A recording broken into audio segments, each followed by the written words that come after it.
Welcome to the Oxfordshire Business and Enterprise School Parents event. Thank you for joining us. My name is Clare Meridew and I am the Quality Lead for our faculty. My responsibilities are to ensure that the quality of the teaching, learning and assessment is to a really high standard.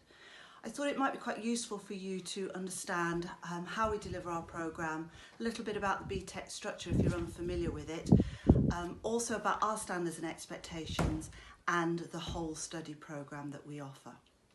So first of all, the BTEC structure. It's quite straightforward really, and you might be familiar, your son or daughter may have already done some units whilst studying alongside their GCSE programme. The way it's structured is very simple. There are a number of units that we have to deliver. Some of these are mandatory, a couple of them are also externally examined, but the rest of them are made up of our choice. So depending on the level at which your son and daughter is actually studying will depend on the amount of units. For each unit there's a possibility of maybe 3 or 4 or even 5 assessments, and the idea is that each assessment would give you either a pass, merit or distinction. Not all assessments give distinction, but the students will know which ones give which grade. In order to get a distinction on a unit, a student must get the pass and the merit in order to then build on for the distinction.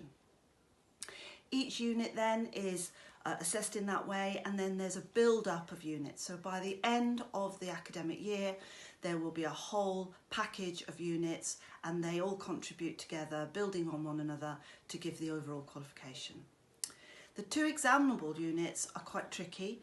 They are always delivered in the first term, and I'll explain that a little bit further in a minute. But the crucial thing to note is that with the examinable units, if there is a fail, then it jeopardises the whole qualification. So a student must pass the examinable units in order to pass overall. Okay, so our delivery and our programme. So as I've already explained, there's a number of units. So we choose the remainder of the units, i.e. not the mandatory ones, according to a number of things. So it could be, they might be chosen according to our expertise in our staff. It could be that the student feedback has been that they really enjoyed a certain aspect of their course and would like to do more of it. And also we take into consideration what the local and national job market is. So if there's an obvious gap and we can plug it with some skills and knowledge for our students, then we will do that. Sometimes even students will come back to us having gone off maybe to university or a job or an apprenticeship and say actually they would have really welcomed the opportunity to have looked at something that we didn't at that time cover. So all of those things are taken into consideration. So we think really carefully about our delivery. The only thing we're dictated by are the mandatory units and the examinable units, and we do the examinable units in the first window, which is the December-January window.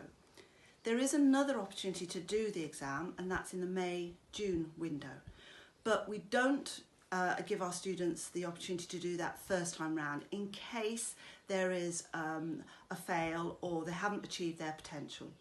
So we go for the December-January window so that if a student wishes to get a better grade or if they haven't been successful, then they get an opportunity in the May-June window. As I said before, if they fail the exam, then that whole qualification is a fail. So it's quite crucial. So it's quite tricky in the first term, but there is a logical reason for doing that. So the study programme, the students will have their actual BTEC course that they're doing, whether it's business, tourism, public services, sport, whatever it is. And then orbiting around that qualification is the rest of the study programme. So things like work experience, which is a government requirement for all students to do, depending on their programme, but at least a week each year of work experience.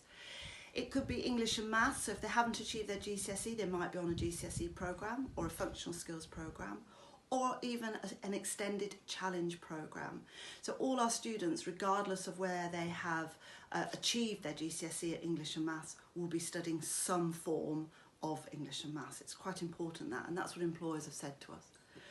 We also offer a comprehensive programme of project. This is a social action project. We work in the community, we work for local organisations. We did a massive project last Christmas for homeless Oxfordshire, and all of our students get involved with that, and that's part of the compulsory programme.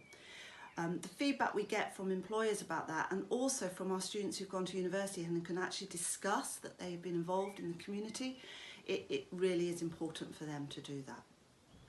We also have an enrichment programme where the students can choose from a menu of options an hour a week of doing something else. So it could be some sporting activity, it might be to go and do some more. Lots of students choose to do things like learning their numeracy skills, which always seems a bit strange to me, but the ones doing business courses really like to sort of upskill themselves.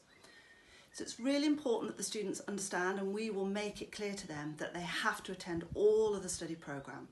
And actually they are monitored via our student performance managers, that they go to every programme. So attendance and punctuality is very, very important. And again, this is something that prepares them for the world of work, and it's what employers want. Often when employers come to us and ask about a specific student, we have to give them their attendance and punctuality record. And obviously, if somebody is dipped below the college average, then that might be a problem for them. So we are quite tough on that, and they do need to understand it.